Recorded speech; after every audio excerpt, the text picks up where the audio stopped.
Hello,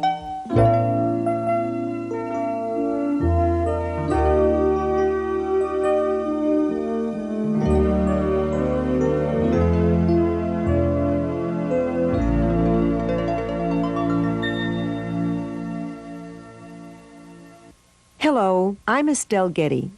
I'd like to welcome you to Louise Hay's study course based on her best-selling book, You Can Heal Your Life. Louise has adapted her wonderful book in order for you to actively participate in the ideas and beliefs she so lovingly shares with all of us. I've used Louise tapes myself and have found that I am now willing to believe that things can be different in my life. I think you'll find that this tape gives you a wonderful opportunity to learn more about yourself and to begin to heal your life. Here, then, is your personal private counseling session with Louise Hay. Hello, I'm Louise Hay, and I'm here to share some ideas with you, to give you some new ideas to stimulate your thinking, to share some new perspectives. Let's know and affirm together that we are open and receptive to new ideas and to new ways of looking at life. I've often thought how beneficial it would be if these subjects could be taught in school from the very first grade. Think how helpful it would have been if, as a child, you were taught how to think and how to use your mind, and how to have self-esteem and self-worth, and how to have loving relationships, and how to be a good parent, and how to manage your finances. Just think how wonderful it would be to have a whole generation of adults who knew these things and manifested these truths.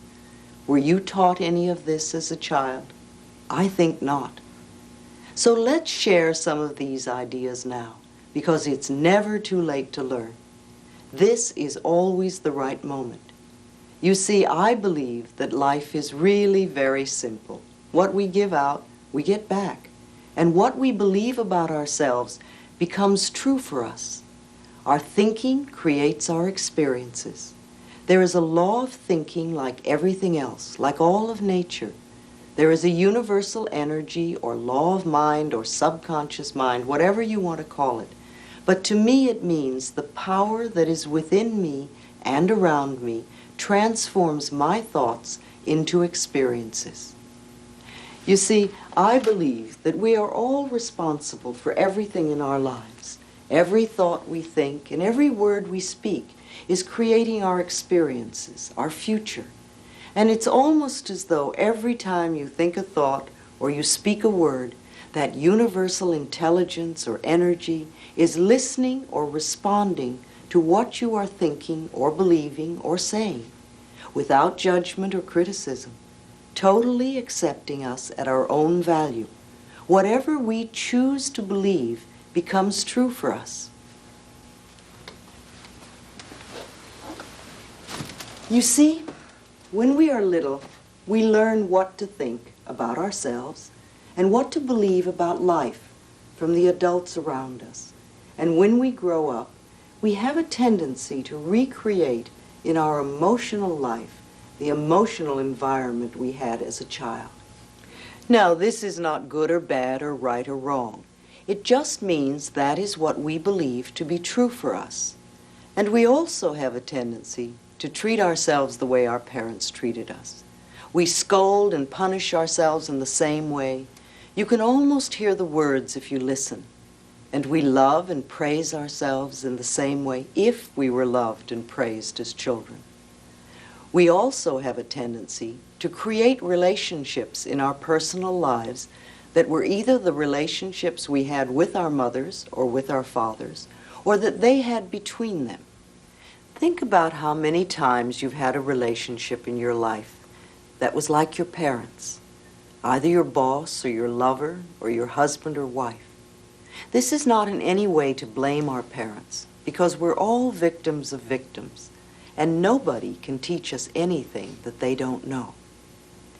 If you were raised in a family where there was great anger, then you are most likely to be an angry person yourself, or you're frightened of anger.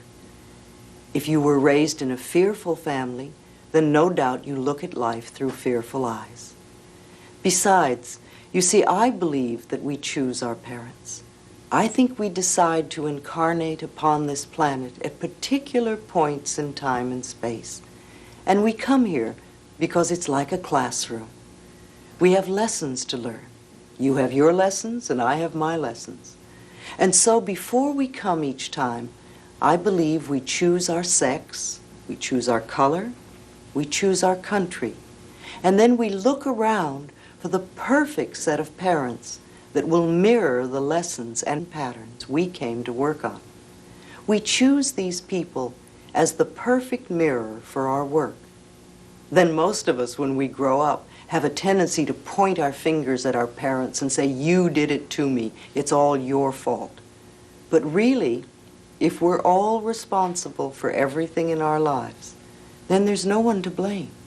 All is in perfect, divine right order. And we are all doing our best according to the understanding, awareness, and knowledge that we have. Our point of power is always in the present moment. We create our future by our thoughts and actions of today. And we can know that no person, no place, and no thing has any power over us. We create all our situations and all our circumstances by our thinking, feeling patterns. And then we usually give away our power by blaming others when things do not go the way we want. Is this true for you? We all have things we believe and ideas about ourselves. Now, which one of these two ideas could be true for you? People are out to get me, or everyone is always helpful?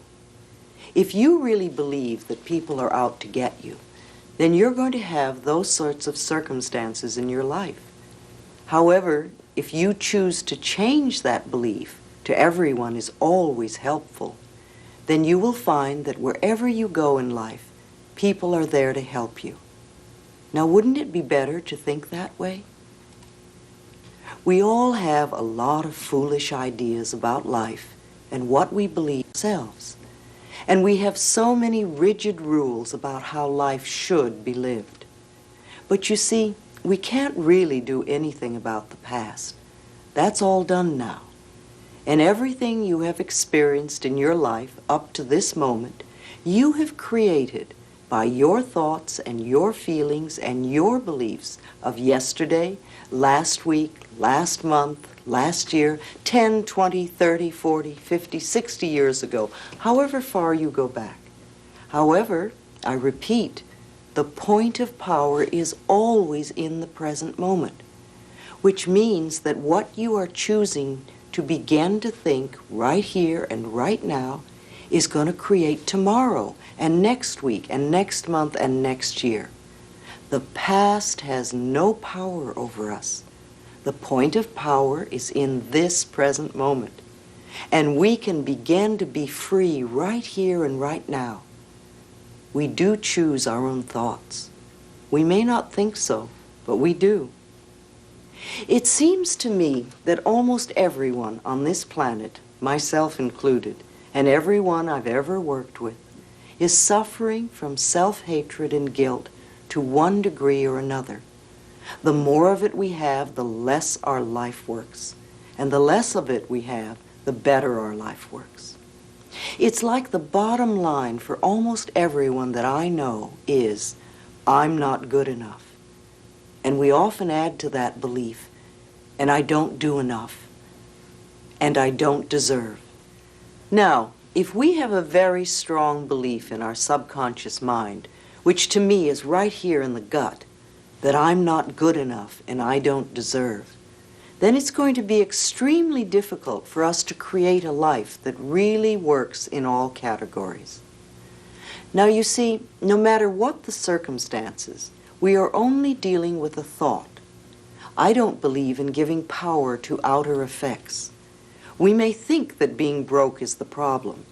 I see this as the outer effect of an inner problem. It's the inner thought patterns which create these effects. I have discovered that patterns of resentment and criticism and fear and guilt cause more problems in our lives than anything else. Even on the physical level, resentment that is held for a long time and literally eats at the body can become cancer. Criticism that's indulged for a long time can also lead to conditions like arthritis. And if you look at arthritic hands, you can almost see the criticism in them. Fear can contribute to anything from baldness to poor feet. And guilt always creates pain. Guilt seeks punishment, and punishment creates pain.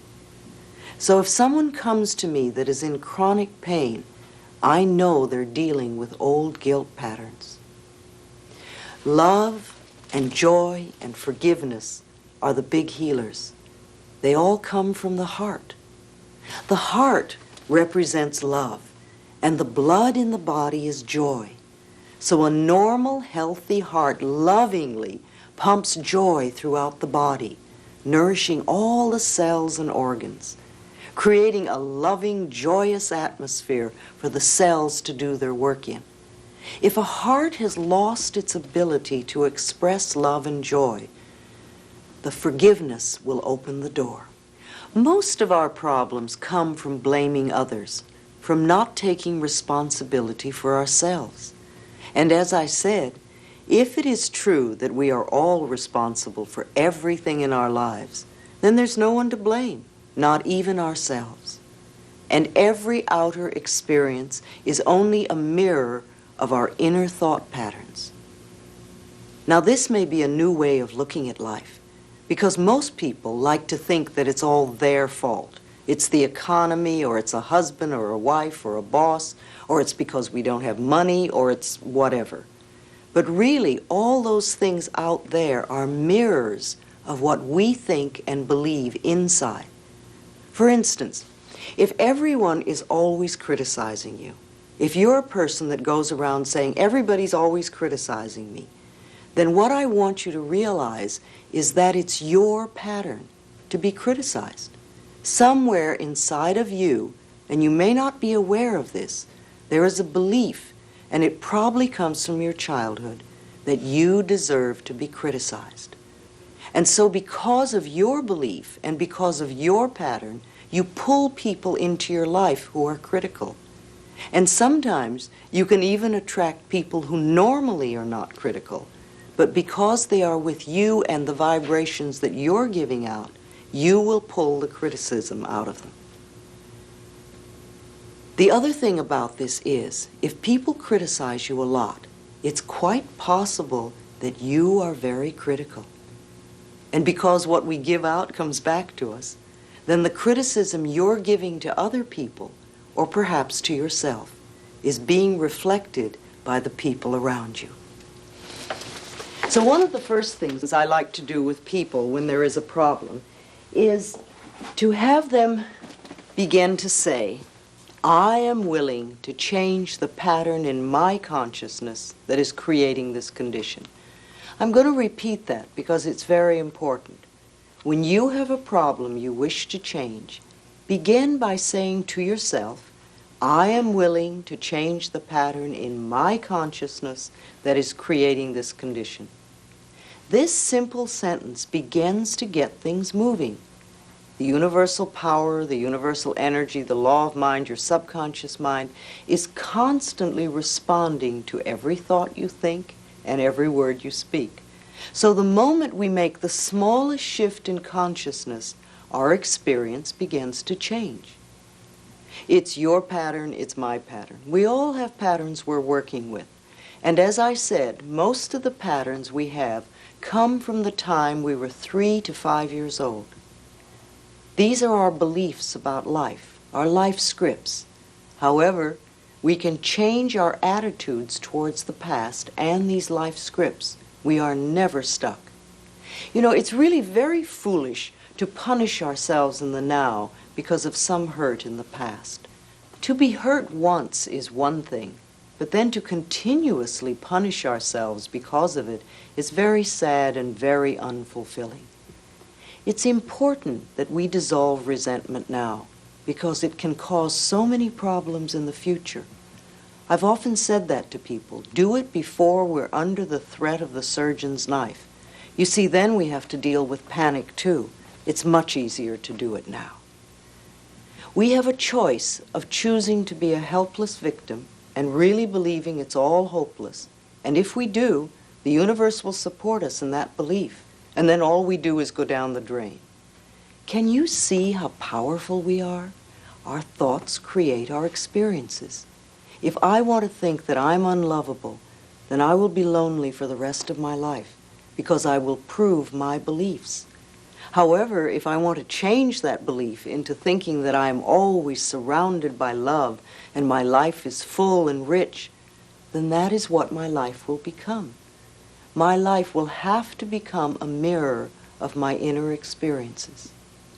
So one of the things we want to do is to begin to release the pain of the past, to let it go, and to be willing to forgive.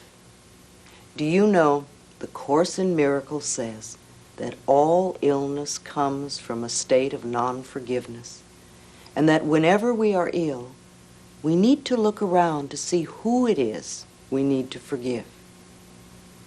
Now, this does not necessarily mean condoning poor behavior, because I agree there are many people who behave poorly. Forgiving means to release our stuff on it and let ourselves be free and the other person be free.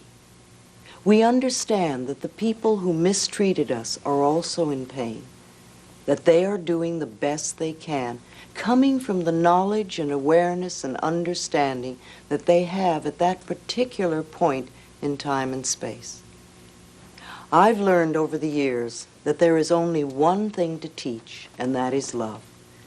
I teach people to love themselves in the here and now as they are. Self-approval and self-acceptance in the now are the keys to positive changes, and this means no self-criticism. In order to change our life on the outside, we must change inside. At least be willing to change ourselves. You don't have to know how to do this. Just be willing. We'll work on the hows. Remember, and I'm going to say this often, every thought we think and every word we speak is being responded to by the universal energy.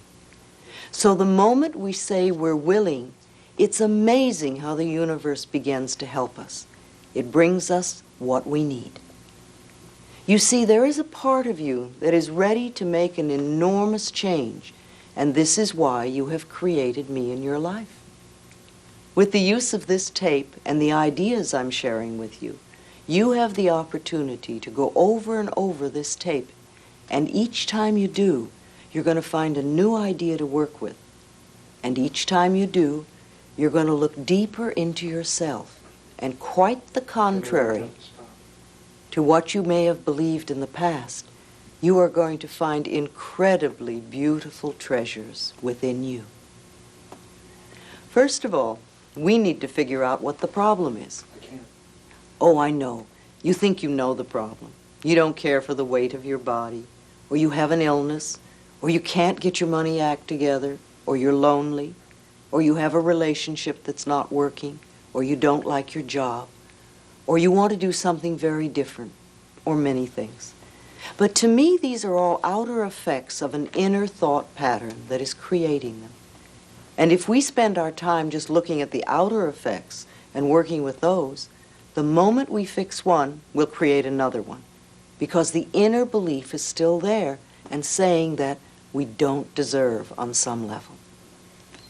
Now, it's safe to look within, and let's do it together. What I'd like you to do now is to pick up your pen and paper or notebook, and on the top of a page, I want you to write, "I should." And then I want you to finish that sentence in at least a half a dozen ways. Turn the tape off now and do that. And when you've finished, come back and we'll continue. Write "I should" on the top of the page, and then finish it at least 6 or 7 times.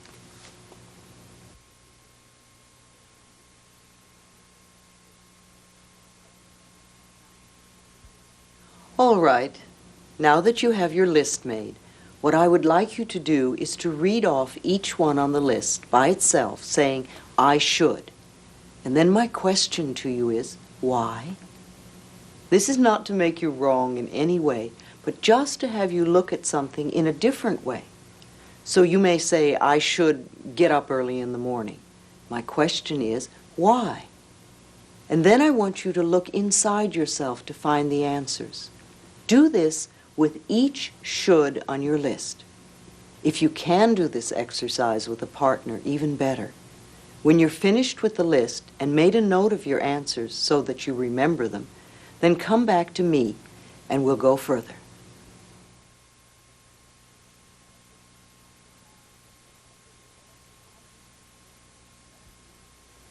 I believe that should is one of the most awful words in the English language, because every time we use the word should, we are in effect saying wrong.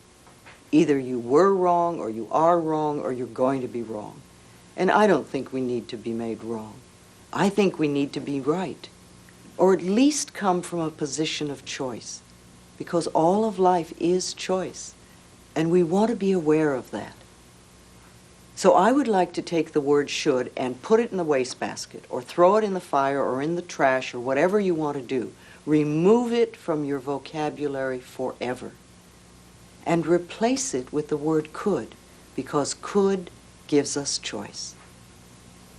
Now it is true that sometimes it might be better for us to do something, but basically we still have choice, and if we don't do it, at least we're not wrong. So what I want you to do now with this exercise is to reread your should list one at a time, only this time I want you to say, if I really wanted to, I could. If I really wanted to, I could get up early in the morning. And then my question to you is, so why don't you, or why haven't you?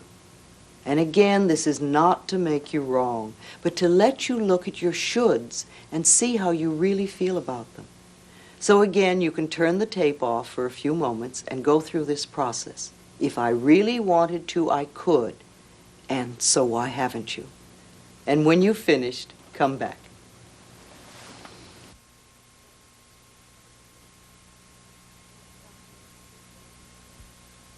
Now tell me, what did you learn? You know, most of us are so strict about our shoulds. There's such rigid rules in our lives.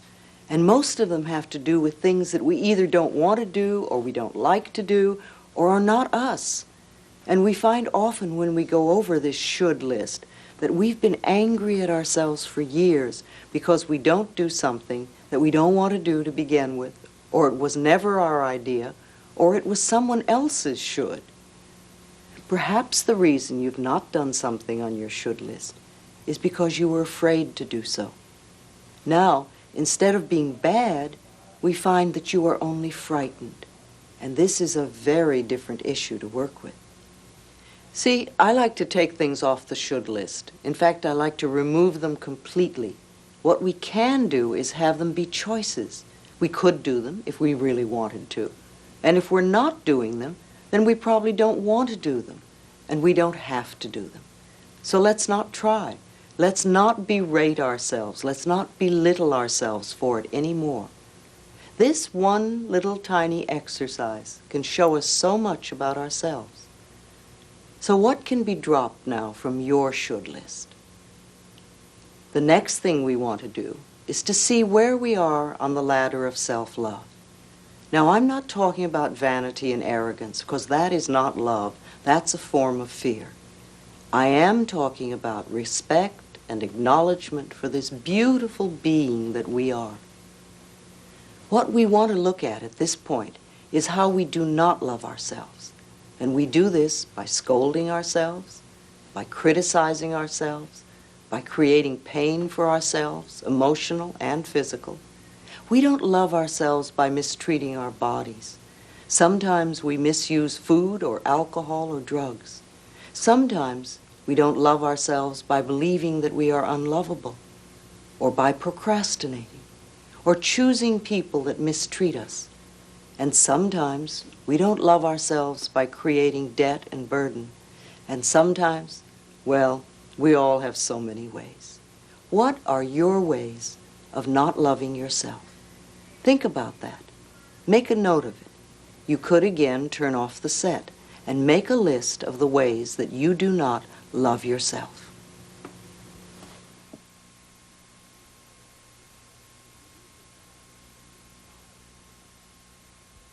Any denial of our good is not loving ourselves, and we can do that in so many different ways.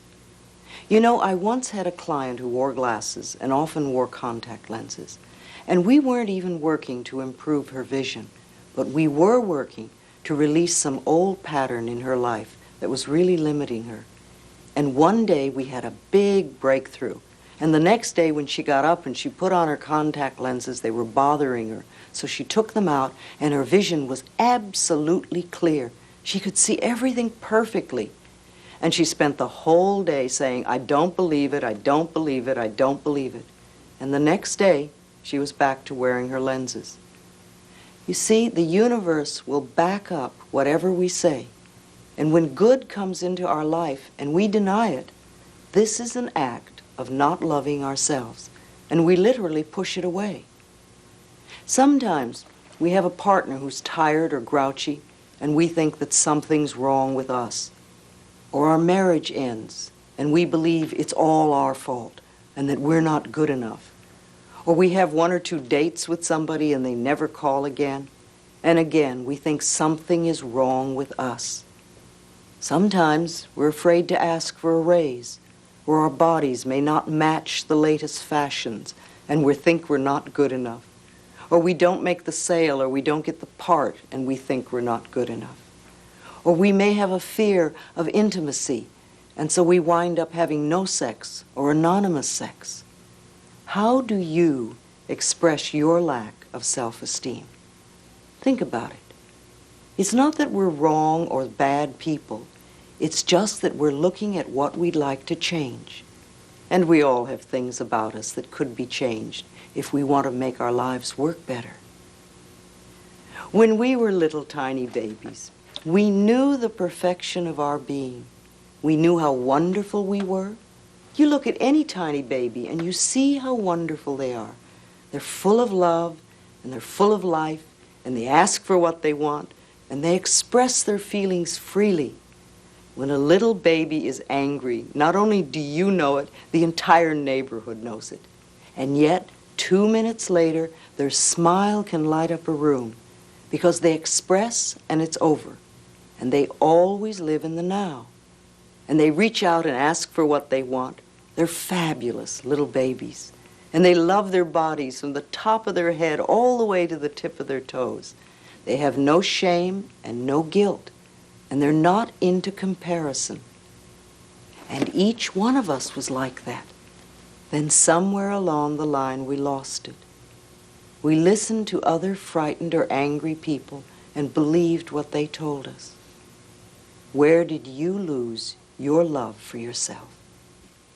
All right, what I'd like you to do now is to pick up your hand mirror, and I want you to look into your own eyes and say, I love and accept you exactly as you are. I want you to do this now. Go ahead. I love and accept you exactly as you are. Just notice your reactions. How do you react to doing this? How do you feel? What's coming up? Is it an easy exercise to do? Do you feel foolish? Does it seem hard to do? Does it make you feel angry? What sort of reactions are you having? I can remember when I used to criticize myself all the time when I looked in the mirror. I remember the endless hours I used to spend plucking my eyebrows to make myself barely acceptable. And I also remember I used to be frightened to look into my own eyes. Are you like that? Is this a difficult exercise? Because to me, this is one of our core issues, how we feel about ourselves. It's not important what's happening out there. It's not the size of our hips or our bank account or the fact that we have a lover or not, but how we feel about ourselves. Loving the self, to me, is the most important thing we can do. And this begins, as I said before, with no criticism. Do you criticize yourself?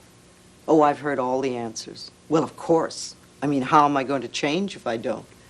Well, if I don't do that, I won't be able to motivate myself. Doesn't everyone? Or I've always criticized myself. Well, we're not talking about everyone. We're talking about you. Everybody has their own answers and their own reasons. Why do you criticize yourself? What's wrong with you? In fact, at this point, I'd like you to stop and give yourself a little time to think and make a list of all the things that you think are wrong with you. And when you finish that, come back and we'll go on. Make a list of all the things you think are wrong with you.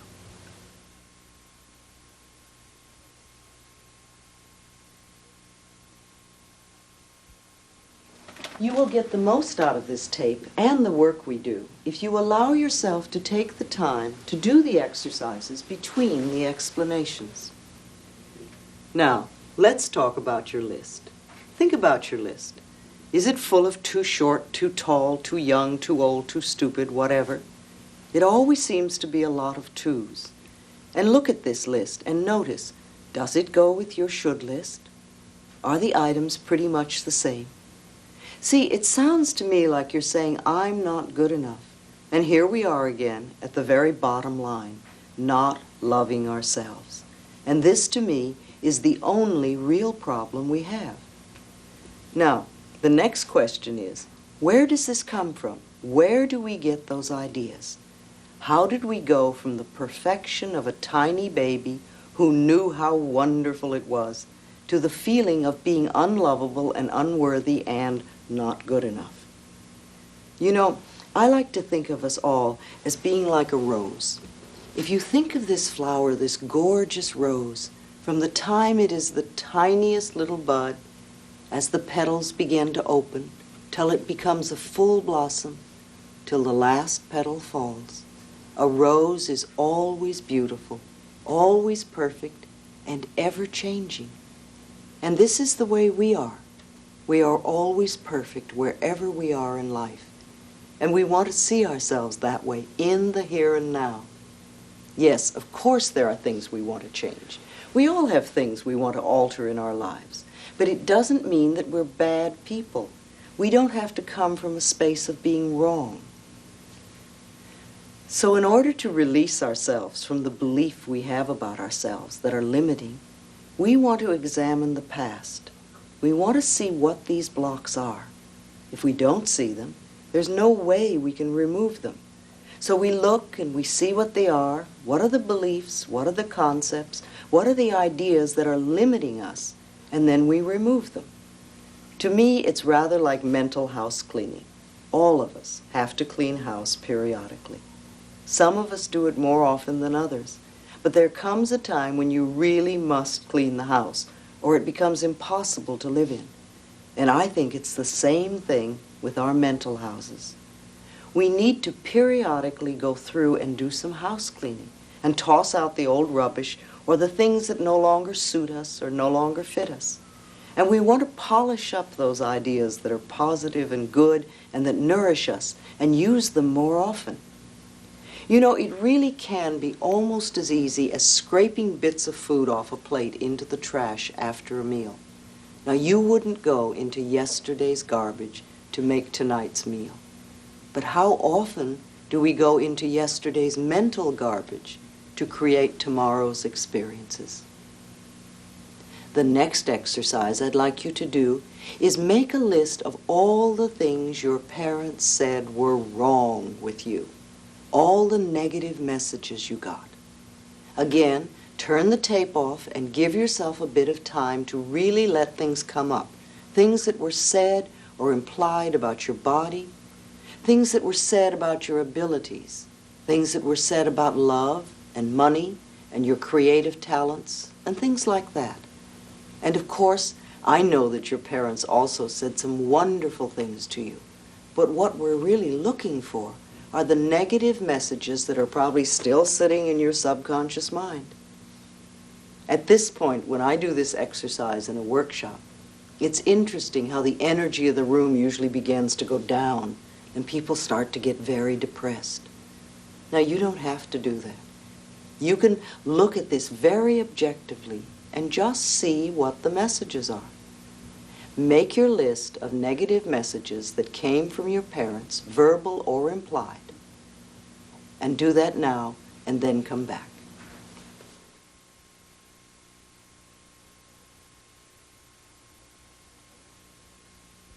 All right, I want you to look at that list of negative messages, all the things that you heard as a child, because they're all sitting there in your subconscious mind, unless you've done something to release them and let them go.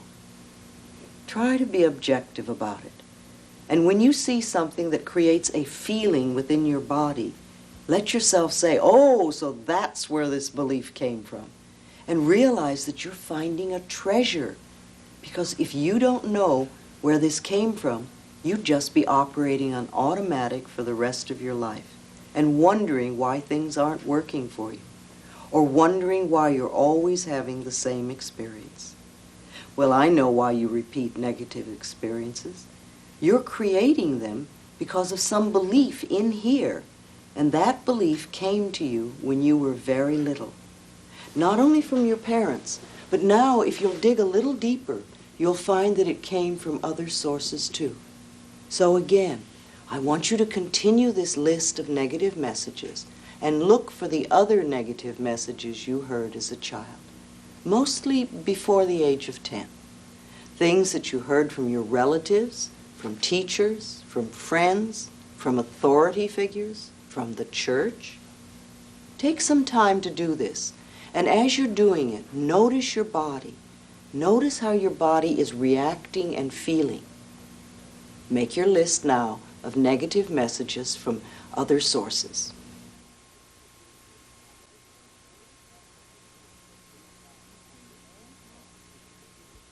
You see, these messages that you have written down are the very thoughts that make you feel not good enough. If we had a 3-year-old child here in the middle of the room, and each one of us started to yell at the child and tell it how no good it was and how stupid it was and it shouldn't do this and it should do that and how dare it make a mistake and look at the mess it made, and maybe we hit that child a few times, what are we going to have? We're going to have a little child that cowers in the corner and behaves like a goody-goody, or we're going to have a child that tears up the room. They will go one of two ways, but there is no way we're ever going to know the potential of this child. However, if we take that same little child and we tell it how wonderful it is and how much we love it and how beautiful it is and that we just love the way it does things and we think it's so creative and that it's okay for this child to make mistakes while it learns, then the potential that can come out of this child will blow your mind. Now, each one of us is always working with the 3-year-old child within us. And most of us, unfortunately, spend our time yelling at the child, and then we wonder why our lives don't work. Maybe you were mistreated as a child. Maybe you were treated very badly, and that's sad. But if you're mistreating yourself in the here and now, then this is sadder still. So you have quite a list of negative messages now. Let's look at this list. Does this list go with your other list of what's wrong with you? And maybe even with your should list? I have a feeling it does. Our life scripts are based on our early messages. And until we can find those messages, we can't change our lives. But remember, all that is finished. It's over. It's in the past. And if we just go into blame, then we stay victim. And that's no fun. And you get to stay stuck in your problem. Blame keeps the problem. It keeps us stuck in the problem. And understanding lets us rise above it. The past cannot be changed. And the future is shaped by our current thinking. Our freedom in the here and now depends on our understanding our parents, having understanding and compassion for them instead of just blame. We want to know that, like us, they were doing the best they could at that point in time and space, with the understanding and awareness and knowledge that they had. Blame is not taking responsibility for ourselves and our own creative power. You see, they were just as frightened and scared as we are, and they could only teach us what they had been taught. What do you know about your parents' childhood before the age of 10? Think about it for a while. How much do you know? And if you don't know much and your parents are still alive, try to find out. Not in an accusing way, but just ask them, what was it like to be a little child? What was it like when you were 5 years old? And if your parents are gone and you can't find out from then let yourself imagine what it could be like. What kind of a childhood would your parents have had to have them be the sort of people they were when you were little? Understanding creates compassion. You see, you can't free yourself until you free them, and you can't forgive yourself until you forgive them. Now, perhaps you also have brothers or sisters. If they are older, they may have been like gods to you, and you may have taken very seriously the things that they said. Sometimes they may have considered you a nuisance, and you got the idea you weren't good enough. Teachers often say things that shape our lives. I remember when I was in the 5th grade, and the teacher called me up and said, "What do you want to do in life?" And I said, "Oh, I want to be a dancer." And she said to me, "Oh, let's leave that to the shorter girls. Tall girls can't dance." And I thought, oh dear. And I put away all my dancing aspirations in my pocket and literally didn't take them out till I was well over 40. School also creates so many interesting beliefs. For instance, if we think about tests and grades, were you really aware as a child that the tests you took and the grades you were getting had nothing to do with your self-worth? That they were showing you only how much you knew about a particular subject, and that's all.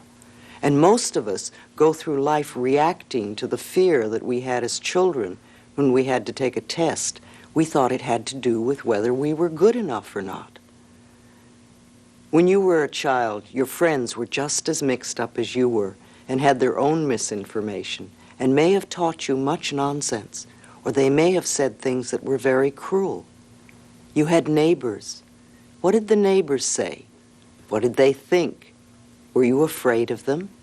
Were they friends? Then you think of the ads on TV and in the magazines. How did they shape how you feel about yourself? There are so many products that are sold on the basis of trying to teach you that you're not good enough or acceptable enough unless you use their product. Do you buy into that? Or do you see their game? See, our old messages of limitations come from many places, and it always comes down to, where did we get the messages that we're not good enough? And then, of course, the next thing is how to transcend our limitations, no matter what they told us. See, it doesn't matter what other people say about us. It's how we react to it and what we're choosing to believe about ourselves. You know, Gerald Jampolsky has written a couple of wonderful books. In Teach Only Love, he said something I thought was brilliant.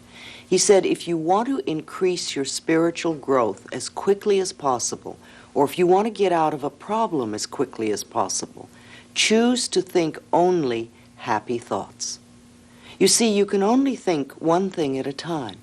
You can spend your time thinking about joyous experiences, you can love yourself, or you can spend your time doing what I call griping and grunging, thinking about the past and all the failures and all the things that went wrong and how you're not good enough and how things may go wrong in the future is a sure way to continue to have failures.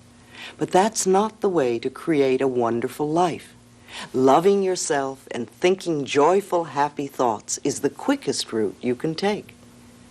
So the next question is, now that we've looked at all these things, now that we have this list of all the things that are wrong with us, and the list of all the things our parents said were wrong with us, and the neighbors and the friends and the church and the authority figures, the next question is it true?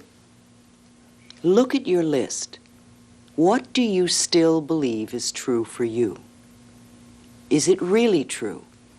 And the answer to me is both yes and no. All these negative things are true if you believe them about yourself. And they're not true if you don't believe them. And you can tell what you believe just by looking at your experiences. If you have a lack of finances or you really can't get your money act together, then there must be a belief within you of burdens and debts. If you're a lonely person, then there must be a belief in there that says, nobody loves me, or I'm unlovable. If you're ill a lot, then you must have crippling thoughts of some sort. You may not consciously be aware of these thoughts, but if you look to your circumstances, you can begin to see what kind of thoughts you must have. So think of all the things in your life that are not working, because that's what we're concentrating on now. This is what we want to change. And ask yourself, what kind of thoughts could be creating these conditions? Could they be some of the things on your list? Some of the beliefs that we have are very positive and nourishing, and we want to keep those beliefs. We want to use them often because they work for us. And some of the things we believe are no longer appropriate. And some of the things we believe were never true. They were someone else's fears. All those things on your list were other people's opinions. So the question you have to ask yourself is it true? And you'll get the answer by looking around you at your circumstances. You see, our circumstances always show us what we believe. I remember once when I was a little girl in school, and this memory is so vivid for me because it's so typical of my beliefs about myself at the time. I remember that we had a party in school, and it was a gala affair, and everybody brought a lot of party stuff and things like that. And there was lots of cake, and there was so much cake that when the teacher was cutting it, several children got several pieces of cake. And yet, when it was my turn and I came up for a piece of cake, and of course with my belief system, I was last, there was no cake left.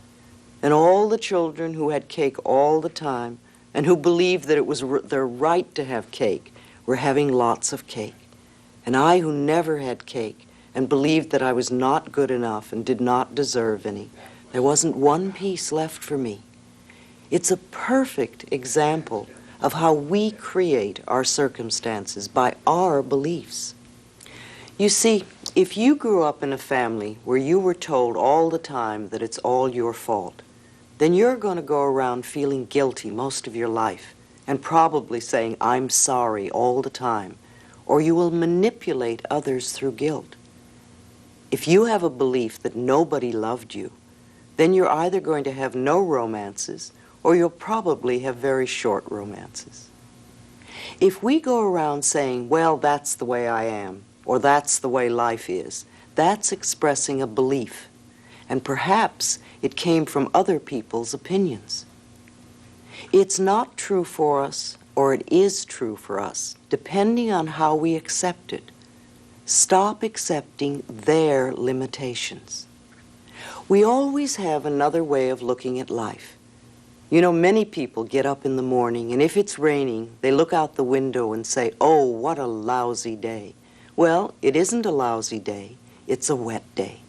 But if we choose to believe it's a lousy day, then that's what we'll have, because we will create it. If we choose to believe it's a wet day, then we'll put on the appropriate clothing and do what we do on rainy days. There is no good or bad, there is no right or wrong, except that we make it so. And you know, every culture on this planet has different rules about those things. It's what we believe that makes things right or wrong or good or bad. And again, it's the old thing, what we give out, we get back, and usually in double. We want to begin to shift our beliefs today, to be willing to allow the changes to happen. The point of power is always in the present moment. And all these old things, these lacks, these limitations, these beliefs, can return to the nothingness from whence they came. They came out of nothing, and they can go back to it. You are the power. No person, no place, no thing has any power over you. I can give you lots of good advice and lots of wonderful new ideas, but if you choose not to accept them, then you're in control, for you have the power. You are the only person that thinks in your mind, and you create your experiences. And just for this moment, I want you to catch the thought you're thinking right now and ask yourself, is it negative, or is it positive, or is it neutral? Do you want this thought to create your future? Now, because we think so quickly, and the thoughts just go whizzing through our minds, it's not always so easy to begin changing our thoughts. You can start by editing your speech.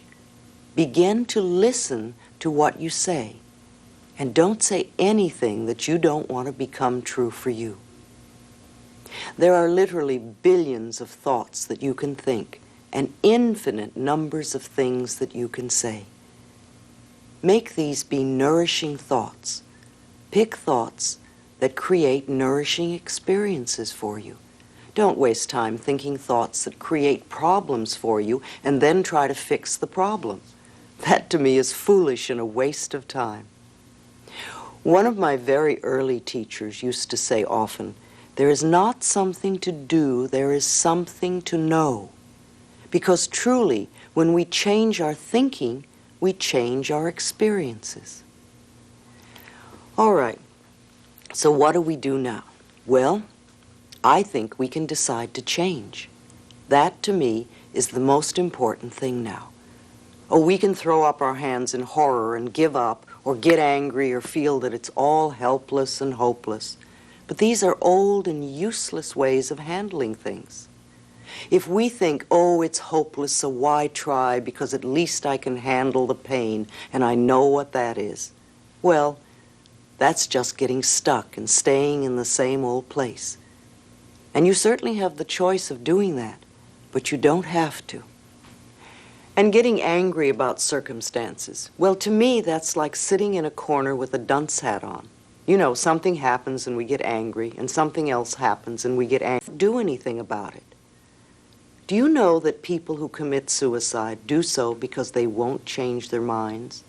They believe that life is only one way, and they don't want to look in another way or see another viewpoint.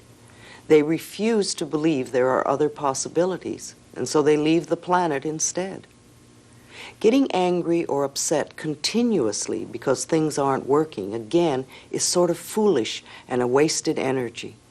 What is really better is for you to ask yourself, how am I creating so many situations to be angry or upset at? And then sit down and really give yourself a chance to think about that. What could I be doing or believing that is creating this? And again, this is not to make you wrong, but just to let you look at what could be happening. When we start this work, I like to think of it very much like the end of a Thanksgiving dinner. You know, you've had all this wonderful Thanksgiving dinner and everybody's eaten much too much. And then it's time to go into the kitchen and clean up the turkey pan. And there it sits, all crusty and burnt, and it looks a mess. So the first thing you do is to put in some hot water and soap, and you let it soak. And then after it's soaked for a while, you start to scrape it, and all these bits come up. And then it really looks a mess. And if you didn't know better, you'd think that the pan would always be disgusting. However, if you keep going, after a little while, you're going to have a nice, clean turkey pan. Our consciousness is very much like that. When we begin to do this work, we go in and we start to clean our mental turkey pan. And sometimes things get worse before they get better. We want to know that it's okay if that happens and to just flow with it. I think mirror work is very important, and the more we can do it, the more we can reflect to ourselves where we are and what we need to do. So keep looking in the mirror and saying to yourself, I am willing to change, and I am willing to release the resistance. I am willing to change, and I am willing to release the resistance. Now all of us have to deal with what I call resistance to change, and we all have resistance, because on some level we want everything and everyone out there to change, but we don't want to have to change ourselves. And yet, changing ourselves is the very thing we must do in order to change our lives. So awareness is our next step. We must become aware of what it is that we believe. Otherwise, we don't know what to change. Our first reaction to a new awareness about ourselves is often resistance. And that's all right, because any reaction is good. It means the change is already in process. Let yourself notice how you react so that you are aware of what's going on. Our lessons are not necessarily easy. If they were easy, they wouldn't be lessons. It takes time and effort to learn what we need to learn.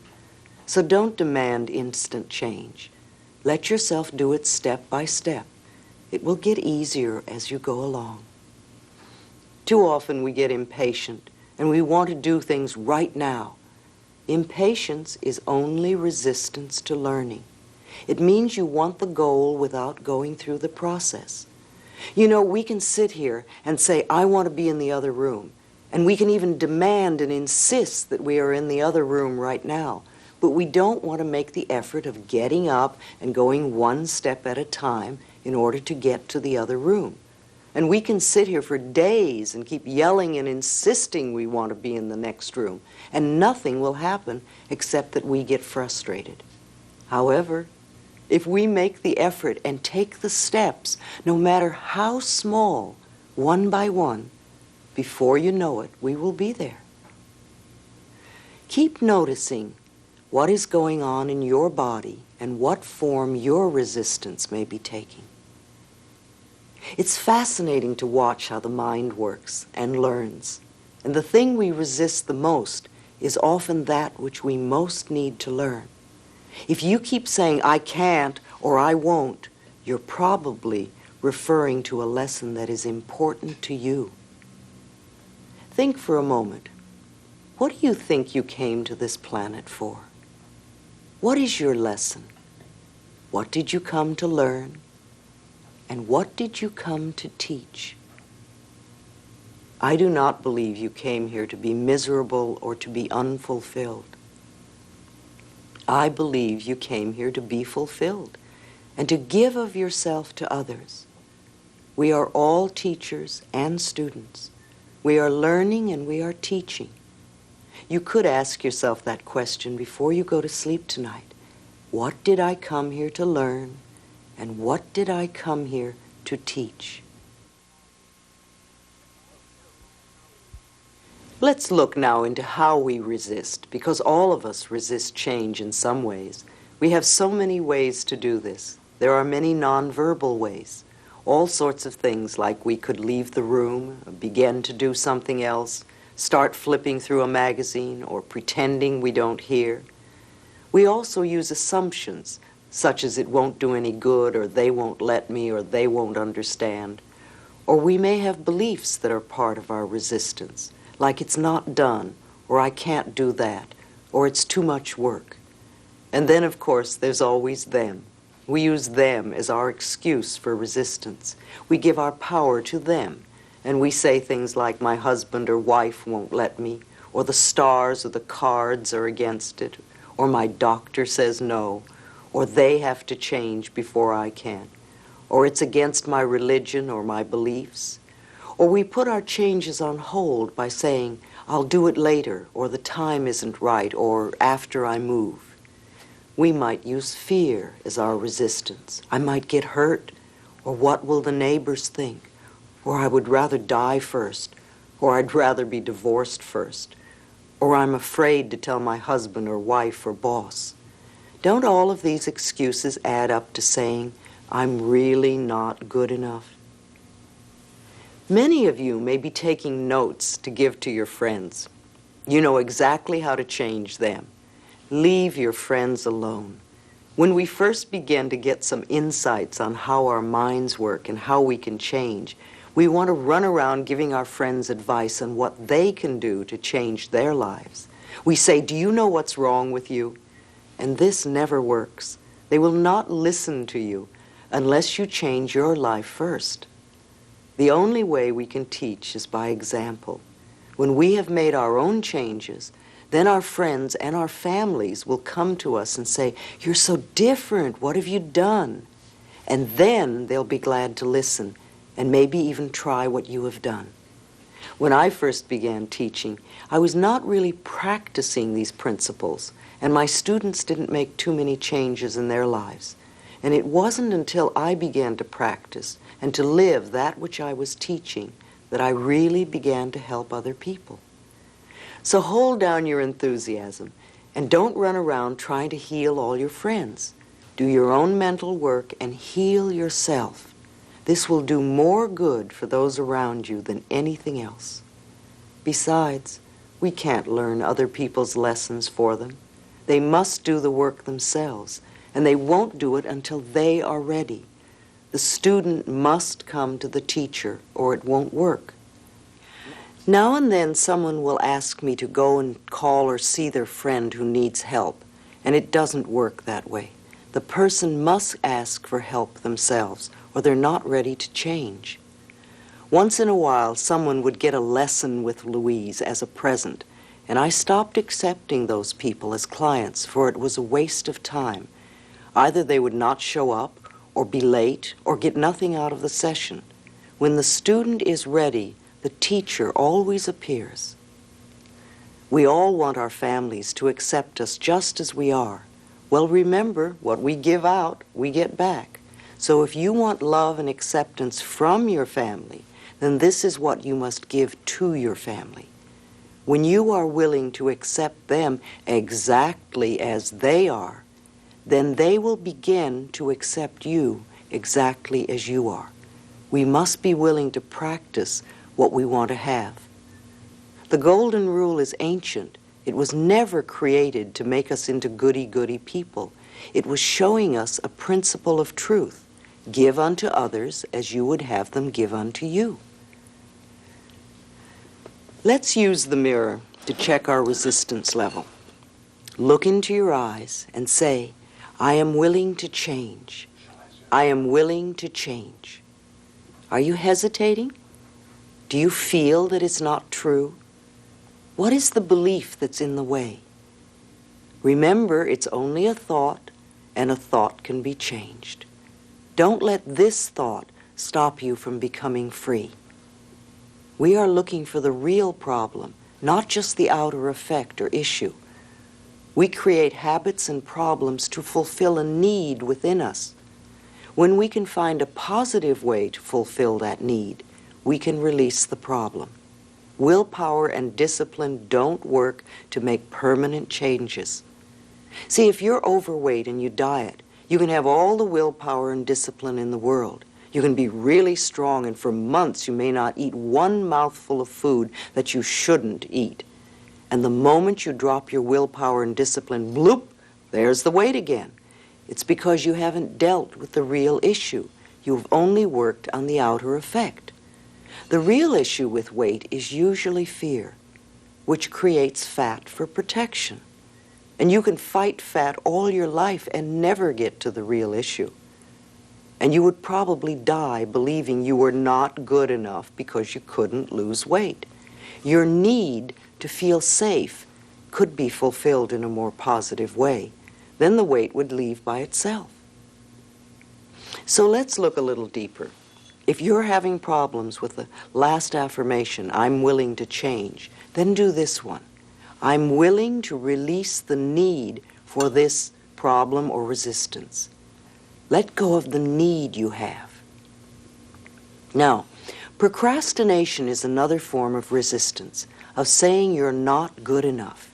If you procrastinate, then you will not allow yourself to have what it is you say you want. Resenting another person having good in their life is another form of resistance to your own good. You will be giving out resistance to good, and that is what you will create in your own life. There is plenty for everyone. No matter how much air you breathe, there's still an abundance for every person on the planet to have as much as they can use. Many of us were raised to be victims, to feel that they are doing it to us. The problem with being a victim is stuck in their problem, and we no longer choose to be stuck. We are learning there is something we can do to free ourselves. If we say, I am willing to release the pattern in my consciousness that is creating this condition, then immediately we step out of the victim class and we begin to take our own power back. We realize that we can dissolve the problem that we helped create. See, when we scold ourselves, when we berate ourselves or make ourselves wrong, we are mistreating that 3-year-old child within us. How can we be happy and free when the child within us is miserable and frightened? If you had a frightened child before you, you would probably comfort the child so that it could feel safe and happy. Be gentle and kind and comforting with your inner child as you uncover and release the old negative messages within you. This is a wonderful adventure you're on, and you will never go through this particular process again. See today as a very exciting time of your life. See, once you work through these issues, they will be gone and your life will be different. As you choose to work with your other issues, it'll be much easier. We've uncovered some patterns, and now your next question may be, how do I change? Well, you've already begun. There are changes taking place within you that you're not even aware of. And from now on, all your changes are for the better, even if it does not seem to be so. Sometimes things seem to be worse at first. Remember our turkey pan. You may need to scrape up some gook from the bottom of your pan as you do your own mental cleansing process. You may be working on getting a new job, and you may be fired. See this as the first step in moving you to your new position. You may be working on prosperity and you lose your wallet. Don't panic and give up. This could be part of the positive change that's taking place. You may be working on relationships and you have a fight, or you're working on health and you develop a cold. These are all temporary experiences that are part of releasing the junk of the past. Try to understand that the movement that is taking place in your life is what I call divine right action, and that it's working for your highest good. Things will definitely be shifting inside of you. So include an affirmation that says, all my changes are comfortable and easy and fun. All is well in my life is an affirmation I used over and over again as I worked through my own cleansing process. What is it you want to change in your life? What sort of problem or issue do you have that you want to release? Think about this for a moment. You could discuss this with a partner, or you could use your mirror as a partner. Either way, say this with me. I realize that I have created this problem, and now I am willing to release the pattern in my consciousness that is keeping this condition. Let's say it once more. I realize that I have created this problem, and I am now willing to release the pattern in my consciousness that is creating this condition. How does it feel?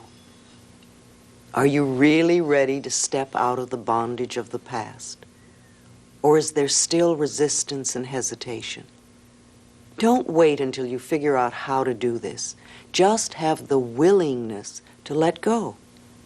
All you need to do is change your thoughts, and that universal intelligence, your subconscious mind, will figure out the hows. Your willingness to release will start the ball rolling, and things will begin to shift. Whatever the shift is, see it as positive. Your thoughts do not control you. You control your thoughts. You are much more than your mind. Your mind is a tool you use, and the way you've been using it is a habit, and you can change the habit. It may feel strange at first, but with practice, it will become easier. Just for a moment, I want you to clasp your hands together. Now, there's no right or wrong way to do this. Just notice which thumb is on top. Now, unclasp your hands and clasp them together with the other thumb on top. And notice how that feels. It might feel different. It might feel strange. It might even feel wrong. Just notice your feelings. This is how you feel when you do something differently, the beginning of your change process. Now, clasp your hands back the first way, and the second way, and the first way, and the second way, and the first way, and the second way. Now, how does that feel? Feels a little more comfortable, a little more okay. And as you continue to do it, it may even feel normal and natural. It's really just that easy to change a habit, a bit of practice. Let's practice our option of choice. Let's choose to believe that it is easy to change a thought or a pattern. What we choose to believe becomes true for us. If you want to believe that change is hard or difficult, then it will be so for you. But that was the old victim stance, and we're moving away from that belief. As you learn to control your mind, you become powerful. In all of life, the only thing we have control over is our current thought. The past is over and done and cannot be changed, except for the way we choose to look at it. The future is being created right now by the thoughts we are choosing to think. Let's choose thoughts that make our future fun and joyful and loving and prosperous and healthy. If you have a small child that's been used to staying up to midnight, and you now decide that 8 o'clock would be a more appropriate bedtime, guess what will happen the first night you put the new time into action? The child will probably kick and scream and carry on. It may even have a tantrum. And if you give in, then the child will find it very difficult to ever accept the new rules. But if you're gentle and firm and insist that this is the new bedtime, and allow the child to carry on for a while before it goes to sleep, the next day the resistance will be less. And after a few days of lessening resistance, the child will accept going to bed at the new time. It's the same with our new thoughts and developing new habits. Gentle, firm insistence, consistency in what we choose to think will make the changes quickly and easily. Let's do a physical releasing now. So many times we get so tense and tight and all mixed up about the things we're trying to do, and we think we have to work hard for things. That's not really true. We can practice letting go in a relaxed and peaceful way. So close your eyes for a few moments, and I want you to let your whole body relax. Let your scalp relax, your forehead, all the muscles in back of your eyes. Let your whole face relax. Let your shoulders relax. Have you noticed a difference in your body since we began to relax? If your body has been tense, then it means that your mind has been tense also. Let the rest of your body relax and be very comfortable. Let's affirm together in a peaceful way. I am willing to let go. I release. I relax. I release fear. I release anger. I release guilt. I release sadness. I release limitations. I release my parents' limitations. I am willing to forgive. I am at peace. I am safe. I am me. It is safe to be me. I let go, and I am at peace. And then open your eyes. It only takes a moment or two to do this releasing. Do it often until relaxing your body and your mind becomes a new habit. Changing doesn't have to be a struggle. We can relax and make it easy. I'm not telling you to hold in your feelings or pretend you're not upset if you are. Sometimes when we get upset, we need to have a physical release. We don't want to swallow our anger down and have it settle in the body so that it becomes pockets of resentment. And there are several methods to release these feelings in positive ways. Now, you could scream in the car with the windows rolled up. You can beat your bed or kick pillows and let yourself make noise and say all the things you want to say. You can scream into a pillow if you're concerned about others hearing you. You can run or play a game like tennis to help release that energy. One day, I noticed I had a pain in my shoulder, and it was there for a couple of days. And I thought, oh dear, what is this? So I sat down and said, all right, Louise, think for a minute. And I said to myself, I have a pain in my shoulder. What does it feel like? It seems to burn, burning. What does that mean? Ah, it must mean anger. And I wondered what I was angry about, and I couldn't think of anything at the moment.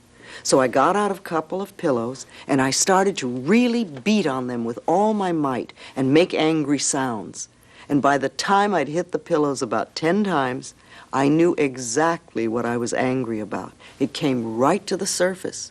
So I let it come out, and then I released it and let it go. And of course, by the next day, my shoulder was fine. I believe we could all beat the bed or kick pillows at least once a week, just to release those physical tensions we all build up in our bodies. If we don't release, then the past holds us back. I do not choose to live in the past, nor be held back by the past any longer. I choose to live in the now and to build a wonderful new future. I've had many people tell me, well, because of such and such, I can no longer enjoy life. I didn't get invited to the prom or the party, so now I'm going to be miserable for the rest of my life. Or I didn't get the part, or I didn't make the sale, so I'm no good. Or because I'm no longer married, I can't enjoy life ever again. What foolish limitations we create for ourselves. Don't let these beliefs from the past hurt you in the now. Release that emotional attachment. If we live fully in this moment, we cannot be hurt by the past, no matter what it was. If I asked you what you wore in the 3rd grade, you may or may not remember. If you remember, you probably wouldn't have much emotional attachment to it. You would just remember, and that would be it. And that's how we want to be with all our past experiences. Just recognize them and let them go. Please, make a list of all the things you are willing to let go of. As you write the list, notice your reactions. And when you finish this list of all the things you're willing to let go of, come back to me.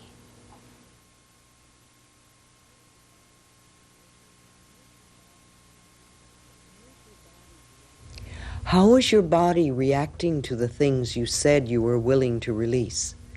What will you have to change? What will you have to choose to believe in order to let these old limitations go? Are you willing? How willing? Notice if there is any resistance in your body. Awareness is a key to change. Forgiveness is a major area to work on. Forgiveness opens the doorway to our love and joy. Forgiveness of ourselves and forgiveness of them. The Course in Miracles stresses that forgiveness is the answer to every problem. If we are stuck in any area, we need to forgive. If we have regret or sadness or fear or guilt or blame or anger or resentment or a desire for revenge, all these come from unforgiveness. I repeat again, love is the answer to every problem, and the doorway to love, the pathway, is through forgiveness. There's a wonderful old Emmett Fox exercise for releasing and dissolving resentment that I would like to do with you now. Just close your eyes for a few moments. Allow yourself to visualize or imagine in front of you a small stage. And on that stage, place the person you resent the most, whoever comes to mind. It could be past or present, living or dead. Allow yourself to see this person clearly. And when you do, see good things happening to this person, things that would be meaningful to them, and see them smiling and happy. And be aware that you have just dissolved a large chunk of resentment from within yourself. Now, I like to add one step to his exercise. Take that person off the stage and put yourself there and see good things happening to you. See yourself smiling and happy. And be aware that the abundance of the universe is available to all of us. You could do this exercise daily for a while, and then do it at least once a week. It is a lifetime exercise, for there is always more clearing and releasing for us to do. Open your eyes. There are many ways to approach forgiveness. In this exercise, I'd like you to use a mirror or work with a partner. And I want you to say, the person I need to forgive is, and I forgive you for. The person I need to forgive is, and I forgive you for. And then work with whoever comes to mind. And as you do this exercise for 5 or 10 minutes, the same person may come up over and over again, or it may be a different person each time. If you can, keep doing the exercise until you've gone through everyone you can think of. If you're working with a partner, have them say to you each time, "Thank you, and I set you free. Thank you, and I set you free." Search in your heart for injustices that you still carry, and forgive and let them go.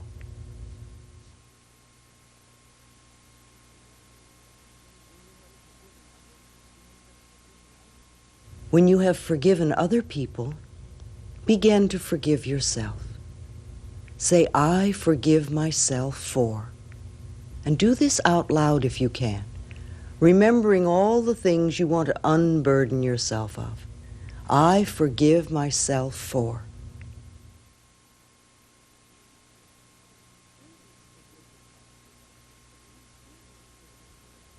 Do these forgiveness exercises at least once a week, using a mirror if you don't have a partner. It gets the rubbish out. It's like emptying the trash. You get to feel so much better when it's over. Some people and events will be easy to let go of, and some will be like chipping away at a piece of granite and will take time. It doesn't matter. Do the best you can. In time, even granite will dissolve. The work you are doing on yourself is not a goal, it's a process, a lifetime process. Enjoy the process and notice that as you continue the work, your life gets better. Let's see what we can do to release some of the stuff we all carry about our parents. We're going to play a little music and do a special visualization. Get comfortable, close your eyes, and really relax. Begin to visualize yourself as a little child of 5 or 6, and look deeply into this little child's eyes. See the longing that is there, and realize that there is only one thing this little child wants from you, and that is love. So reach out your arms and embrace this child. Hold it with love and tenderness. Tell it how much you love it, how much you care. Admire everything about this child, and say that it's okay to make mistakes while it learns, and promise that you will always be there, no matter what. Now let this little child get very small till it's just the size to fit into your heart, and put it there. So whenever you look down, you can see this little face looking up at you, and you can give it lots of love.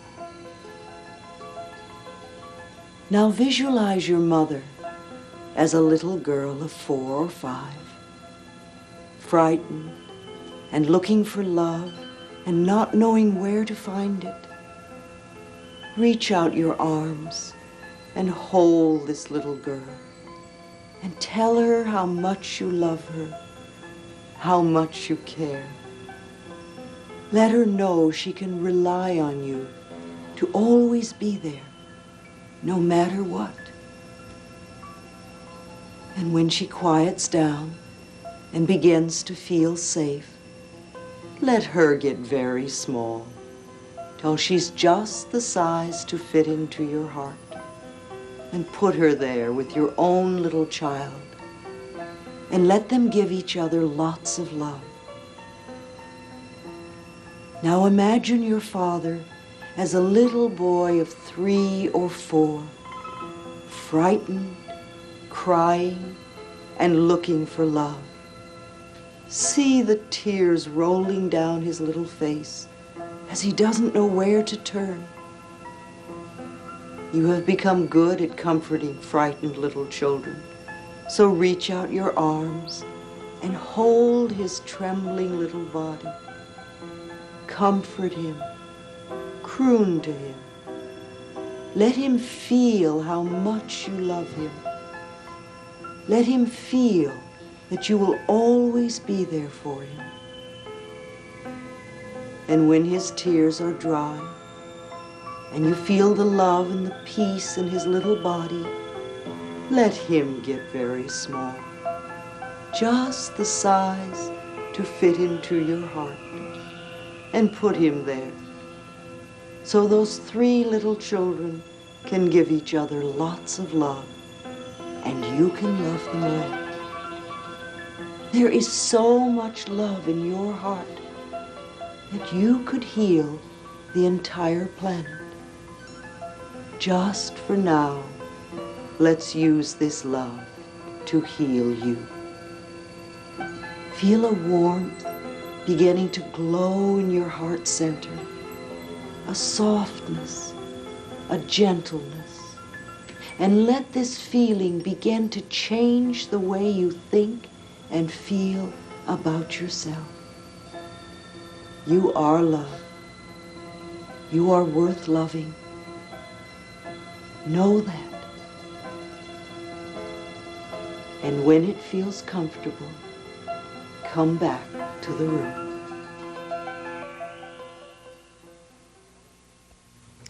Now is the time to build new thought patterns to replace the old thinking. Old thinking goes something like this.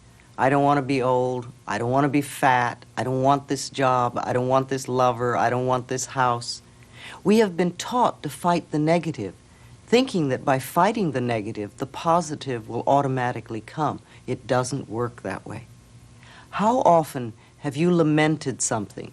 Did it get you what you really wanted? The more we dwell on what we don't want, the more we will get it. Things that you disliked about yourself in the past are probably still with you.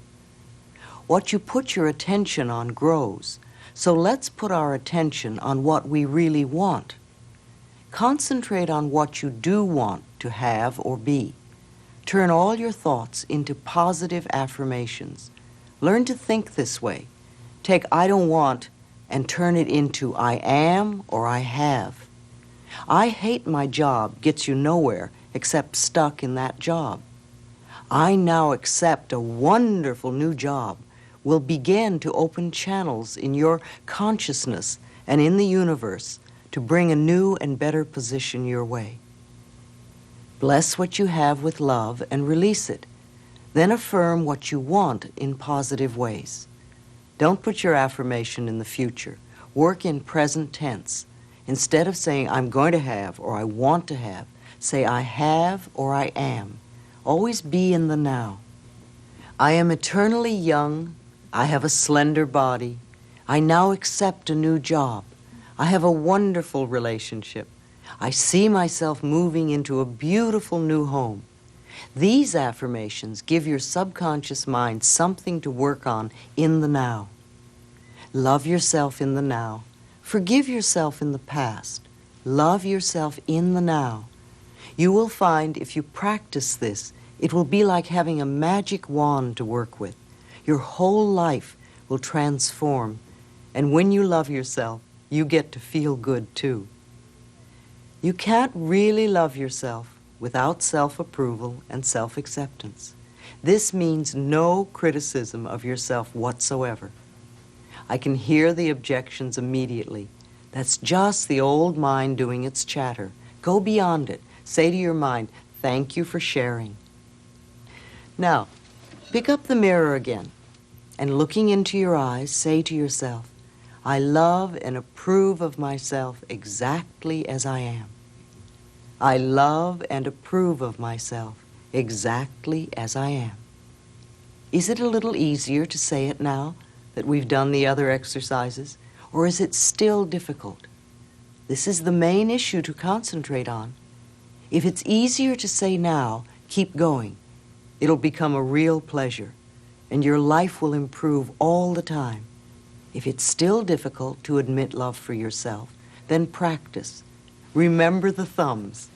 Looking into the mirror 3 or 4 times a day and just saying, I love you, I really, really love you, will work miracles in your life. I remember when my own denial of my good was so strong that I used to loathe looking at myself. Sometimes I used to be so angry I would even slap my own face. And now I look back at those times and see how foolish that was, and I forgive myself. But in those days, my belief in my own lack and limitations was stronger than anything anyone could say to the contrary. My early childhood gave me many opportunities to create self-loathing. When I was 18 months, my parents divorced and I was put into a series of foster homes. And when I was 5, I was raped by a neighbor. And then my mother remarried and my stepfather both battered and abused me. And these were also the Depression days, and there was no money. And by the time I left home at 15, I had a really poor self-image of myself and many heavy negative beliefs to overcome. And it all took time to change. If someone would say to me, I love you, my first reaction would be, why? What could you possibly see in me? Or my other thought would be, if they only knew, they wouldn't love me. And it took quite some time and much work for me to develop a peaceful, loving relationship with myself. And I'm still improving it. This is a lifetime process. We begin by getting the boulders out of the way, and then we progress to the smaller issues. Begin to look for small things you can approve of in yourself. That's what I did. In the beginning, when I found it difficult to see anything good about myself that I could approve of, I started with my fingernails and my ears. And then I went to some of my internal organs. It's pretty hard to be angry at your liver. Begin to find things that you can approve of. Begin to love yourself or like yourself, even for just a few seconds. The smallest beginning will help. 1 second of self-approval will make a shift in consciousness that you can build on. We don't have to do it all at once. If every day you could love yourself for 1 minute more, it wouldn't take too long to make an enormous change in your life. This work accelerates, and it goes faster and gets easier all the time. Good health, love, prosperity, creative self-expression all begin with loving the self. As we learn to love and approve of ourselves continuously, our changes get easier and we really make progress. Instead of I'm a bad person and so I have to change, let's say I love myself and these are the things I want to change. We are always changing, and we're either changing negatively or positively. If our thoughts are negative and demeaning, then our changes are negative. If our thoughts are positive and loving, then our changes are positive too. I cannot tell you exactly what your future will be like, but I know that if you choose to be negative and resentful and fearful and guilty, you are going to have an uncomfortable life before you, and perhaps illness too. If you are loving and approving and joyous and accepting of others and trusting in the process of life, then you are going to have a wonderful life. It will be joyful and pleasant for you. You have a choice of which way to go. Here's an exercise I've given to many people, and it works wonders, almost like a miracle. If you will do this exercise consistently, it will also work miracles in your life. For at least a month, I want you to say to yourself, silently or aloud, I approve of myself. I approve of myself. I approve of myself. Do it at least 500 times a day. You may say, oh, but that's so much. And yet I know when you are worrying, you can repeat a worry thought more than 500 times a day. Keep saying it over and over and over again. I approve of myself. If negative thoughts come up, just say, thank you for sharing, I let you go. And repeat, I approve of myself. Let any resistance pass through. Remember, resistance has no power over you if you don't give it power. Keep repeating, I approve of myself, no matter what is happening. And if you can keep repeating it, even if something unpleasant is happening, then you have really grown. Your love for yourself is the most important thing in your life. The more you love yourself, the more you will be creating wonderful experiences for yourself. Now, as we draw to a close on this tape, I would like you to remember, what you give out, you get back. What you believe about yourself and about life becomes true for you. We create our experiences by our thoughts and beliefs. Love is the great healer. The doorway to love is through forgiveness, and you can leave the past behind and become free. Allow yourself to claim the new. That which you desire, visualize it. Imagine having or doing or being it. Fill in the details. Feel it, taste it, touch it, hear it, see it. See other people reacting to you, and make it okay whatever their reactions are. Read everything you can find. Explore many teachers. Investigate all that you can. You know this tape is only one step on your pathway. Use it often, and you will get new ideas every time you do. Practice, and you will demonstrate ever-increasing good. Remember, a little child who gave up at the first fall would never learn to walk. Try it all, and then use what works for you. Trust life to be on your side and to provide everything you need. Life can be fun, even the learning process. Make it so. Let the old things dissolve. Notice the little miracles in your life. Love who and what you are and where you are. It's only a transition point. Laugh at yourself and at life, and nothing can touch you. I thank you for sharing time with me, and join me in knowing. In the infinity of life where we all are, all is perfect, whole and complete. Each one of us, myself included, experiences the richness and fullness of life in ways that are meaningful to us. I now look at the past with love and choose to learn from my old experiences. There is no right or wrong, nor good or bad. The past is over and done. There is only the experience of the moment. I love myself for bringing myself through this past into this present moment. I share what and who I am, for I know that we are one in spirit. Everything I need to know is revealed to me. Everything I need comes to me. All is well in my world. And so it is.